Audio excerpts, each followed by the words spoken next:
On the front end here, I want to say a huge thanks to everybody who makes this podcast happen. It literally exists because some of you support it at patreon.com/the TMBH podcast. That's awesome of you. You don't have to do it, but I'm so dang grateful. I love doing this, and it happens because of you. All right, high five, into the episode.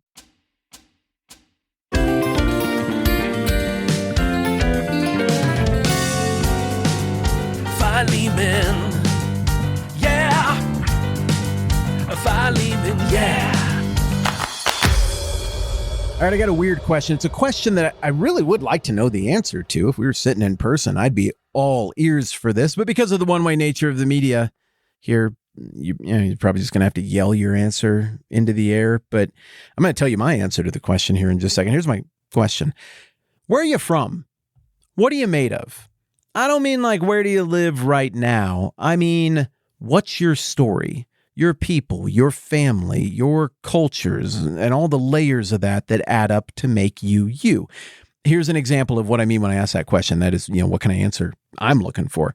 Me, I am a Viking ethnically by way of Scotland and Ireland, with a few other things mixed in there along the way. Probably, somewhere in the high Middle Ages, the Vikings were raiding Scotland, and then there was a whole Viking era in Ireland. Then somewhere in there, my family formed up into a family. Eventually, we moved to England, mostly from Ireland, and we were Christians there during the time of the Reformation. And then in the 1600s, when King James of King James Bible fame was in charge, the patriarch of my family, a guy named Edward Whiteman, ran afoul of the king, and the king burned him. In the upper Midwest, we have a tradition when you're over at somebody's house, but it's gone on a little too long, it's time to be done. You do this nonverbal, kind of half-verbal cue to say like, oh, I'm going to leave now. You just kind of exhale and you slap your thighs like this. Welp. And then you say whelp, W-H-E-L-P. If you're ever in a Mountain West or upper Midwestern household, you're going to want to know that word. It's your key to getting out the door. And you just go, welp. I had probably better, and then it doesn't even matter what you say after better, because everybody's already up because they want to look like they agree. It's exactly the right time for that. So you could say like, I had probably better, and you can make it seem like you're doing them a favor. Let you guys, see how that's nice? Like, I better let you do something. Or you can make it like something you have to do that's an understandable obligation. Be like, well, I had probably better get these kiddos to bed. Yeah, whether you actually do or not is irrelevant. It's just a great way to get out the door. Well, apparently in 1600s England, kind of the non-verbal cue to be like, probably time to get going, is if they burn the patriarch of your family. Well, I see that you burned the patriarch of our family, so we had probably better get going. And we're just going to go to the New World then. And that's what my family did. We moved to the New World. We moved to Rhode Island with Roger Williams, and we started Baptist in the United States of America. Well, it wasn't the United States yet, but in the colonies. We were really involved in all the making the Baptist churches here. And my family pastored Baptist churches right there in Rhode Island and Connecticut around Mystic for years and years, almost up in like getting close to the Civil War. We held land and influence in New York for a while, but then gradually moved west and had a farm in Iowa.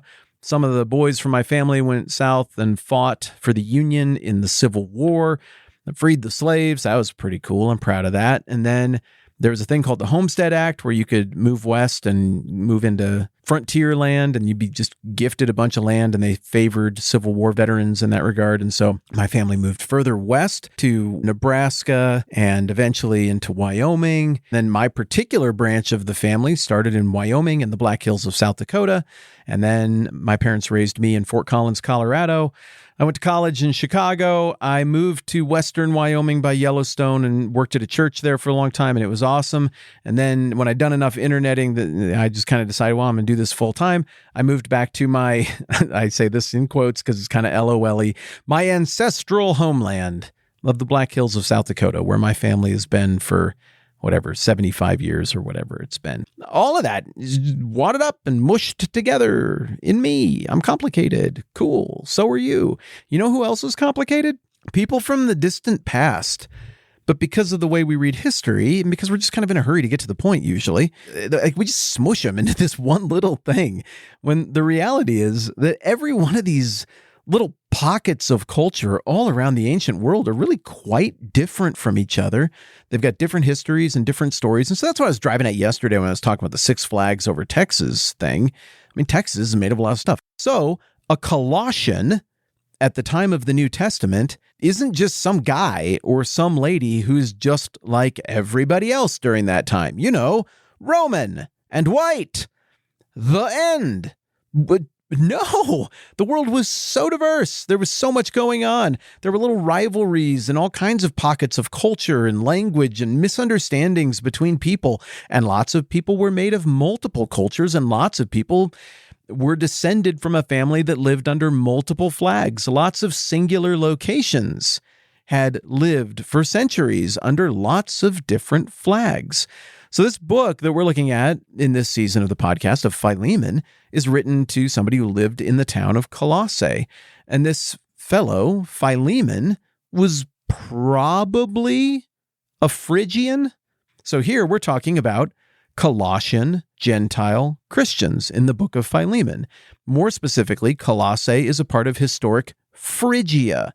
So we're talking about a letter written to ethnically Phrygian, city-wise Colossians, governmentally Roman, culturally Greek, and historically mishmash of Persia, Alexander, Phrygia, and some very ancient things we're going to talk about. And that makes them, like you, massively complicated, deeply fascinating, and, well, you know, in church, which is awesome, and you should go there, and this is certainly the farthest thing for a replacement for church, but in church, there's a time limit when we talk about books of the Bible. Because of the format, you just don't have time to unpeel all these layers. Well, here we do. And so let's just start chipping away at trying to understand the people to whom this letter was written and all the flags that fly over their head. We've done some of that work, but let's just go through these 6 flags that flew over Phrygia real quick here. And Phrygia, of course, is the region. Colossae is the town. Way back in the day, we're talking like 1600s BC is where we get the first written, inscribed archaeological reference in any way to a settlement being on the site of Colossae. I don't know how to pronounce it. I don't even remember what the word is. I mean, it's in some ancient Turkish, Phrygian language thing, and I don't know how it works. It doesn't matter. It was very, very old is the point. The earliest reference then that we're getting to there being people here would correspond to the blank page between Genesis and Exodus in your Bible. Really, it's the second biggest gap in the Bible. The biggest is between the last page of the Old Testament, the first page of the New Testament. The second biggest time jump is from the end of Genesis to the beginning of Exodus. We don't get told a bunch of details about what happened in there, just that Joseph and his family were in good standing with the pharaohs at the end of Genesis. And then in between the two, Joseph dies, a lot of time passes, Joseph and his family are forgotten, and the Hebrew people effectively become slaves, and that's the big tension that starts the book of Exodus. Well, while that blank page is happening, people are starting to move to this beautiful little intermountain valley that kind of looks like Spearfish, South Dakota.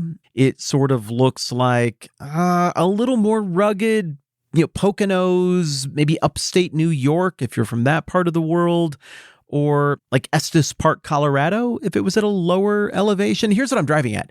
All those places I just mentioned are beautiful.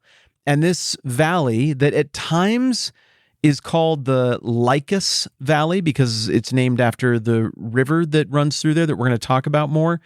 This valley is just beautiful. It blows my mind. I've seen some videos of people touring around there, drone footage at sunset. It is absolutely golden sunlight on green. It's idyllic and beautiful. And I think they've got 4 seasons there, so maybe it's not great all the time. But the city of Colossae, as it stands right now, is just a big clump of dirt with grass on it. It's overgrown. This is not still a functioning city. Like, last season we talked about Iconium, which is the bustling modern Turkish city of Konya. just down the road. That's another Phrygian city, by the way. But my point being, I see why people move to Colossae. That place feels like it would be a good match for my blood. It is lovely. But there are legends and myths about where the people came from. The first reference to them happens during the Hittite era, but it doesn't look like these are specifically ethnically Hittite people. The stronger theories suggest that the people of Colossae and Phrygia are maybe ethnically Macedonian, like Alexander the Great, but maybe they just got there 1300-ish years before Alexander the Great. Some people make a case that the people of Colossae and Phrygia were maybe from the other end of the Black Sea, getting out toward Kurdish territory, like in northern Iraq. I don't know if there's DNA tests or what. I don't know how reliable these things are. The other theory that I think is really interesting is that Colossae was founded by Greek-ish people around the time of the eruption of Santorini. Do you know this story? Have you heard about this thing? I think this is one of the coolest stories from the ancient world, right?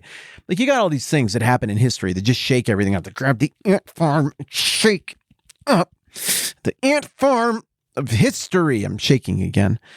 And like, who knows what it's going to be? Like, Alexander is one of those shake up the ant farm moments. But so is this eruption of Santorini. You've seen pictures of Santorini, whether you know what it is or not. Picture Greek Isle tourism and picture this idyllic atoll, like a circle, a ring of islands around a beautiful blue pool in the middle of the Aegean Sea. And then picture those white painted churches and houses, or like bright white stucco with blue accents and bright blue roofs, like royal blue. Like it literally looks like a George Brett uniform from the Kansas City Royals from 1985. If you can picture that, okay, well, that didn't used to be an atoll. In the 1400s-ish BC, that was a mountain. It was a volcano in the middle of the drink. And it just blew out its cone, and the whole thing, this massive eruption.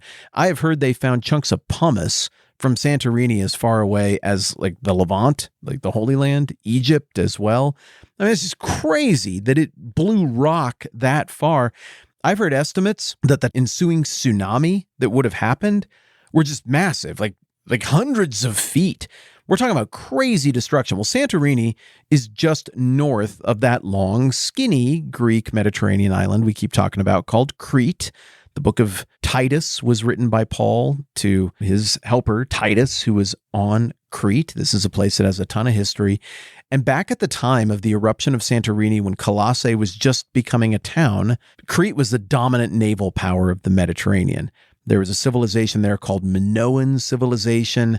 The old legend of the Minoan. Do you hear it? The old legend of the Minotaur, Taurus bull, the half man, half bull thing that walks around with a giant axe and a labyrinth. That legend is all from Minoan civilization on Crete, and it looks like it just got obliterated in a night. Some people think Crete is what Plato was referencing when he talks about Atlantis, this great civilization that fell into the sea. If so, Plato was writing about something that happened about 1,000 years earlier. I have no idea what to make of that. I just think it's fun that people make the connection. Some people go so far as to say that the recession of water around the Eastern Mediterranean that preceded the tidal wave would have been big enough even for a group of refugees to run across an otherwise impassable body of water on basically dry land to escape their pursuers. And then the pursuers, if they were a little bit late getting across that recession of water as well, would have been just overwhelmed by the tsunami that came after the fact. I mean, am I saying the Exodus was just a natural phenomenon? Well, I mean, no, you got to be pretty lucky to be standing right there when Santorini erupts with 1 million refugees fleeing from Pharaoh and slavery in the Exodus. So if it was a result of the eruption of Santorini, I still think that's pretty miraculous, because you could stand right there next to wherever they crossed in the book of Exodus for the rest of time, for all of history, and that only happened once for a couple hour window, one time ever. Yeah. So even if we look at the story of the Exodus and we're like, oh, maybe that was a volcano. I mean, it's okay. I still think we're going to call that one miraculous. Here's the point. something crazy happened. A cataclysm happened that shook up the whole Eastern Mediterranean world around 1400-ish, give or take, BC. The whole Exodus story is part of that shakeup. And it looks like that same shakeup that moves the Hebrew people out of Egypt into the wilderness wandering and eventually past Jericho and into the conquest of the Promised Land, that same shakeup moved whoever it was who ended up populating this beautiful Lycus Valley and creating the community of Colossae. It's all connected. It all fits together. So maybe we can count as the first flag that flies over the Philemon and the Colossians is this mysterious ancient world flag that is born out of a forced migration from some sort of calamitous shakeup that happened back in the time when myth and history kind of mingled together for the Greeks. And tomorrow we'll keep pulling on this thread and learning more about the complex history of the people to whom the letter of Philemon was written. All right, that's plenty for now. I'm Matt. This is the 10-Minute Bible Hour podcast. Let's do this again soon.